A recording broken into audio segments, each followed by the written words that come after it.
Good morning, church. I hope it is a good morning. I'm excited to share with you again today. Um, I can't remember the first time I heard the term companionable silence.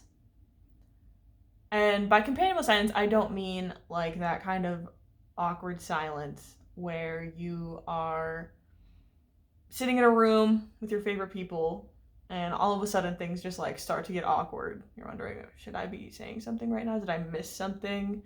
Is someone else gonna say something? Are we just gonna sit here for a little while and not say anything? And it's not a deafening silence where the sound of nothing starts to echo in your brain and kind of start to drive you crazy.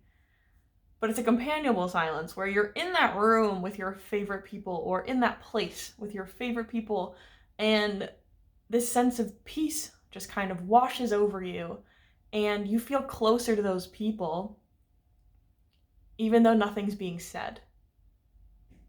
I've experienced this a few times, and I've grown to really love this phrase, companionable silences. One time in particular, I was in Boone, North Carolina, climbing a mountain with my friends in college, and we were coming down, and the sun was about to set. And one of the people in our group stopped, and another one stopped, and we kind of realized, oh, we should all kind of stop, and so we did. And in that moment, there was just no speaking, nobody humming or whistling or even the sound of walking or anything, nothing. It was silent, but we grew so much closer to each other just by existing in that moment. We all just felt this sense of peace, and it was beautiful.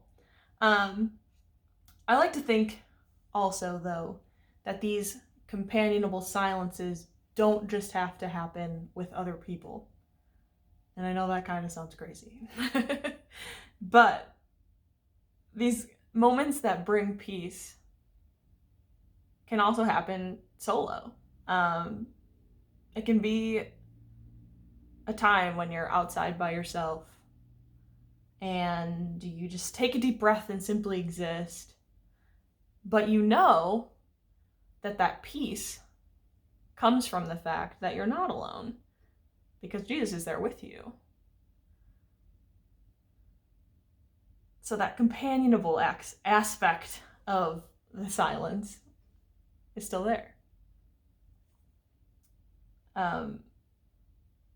Ecclesiastes 3:7 says that in every season there's a time to be silent and a time to speak. So much can be said in just a moment of silence. So that is my challenge to you this week, as difficult as it may be. Try and find a moment of companionable silence with God.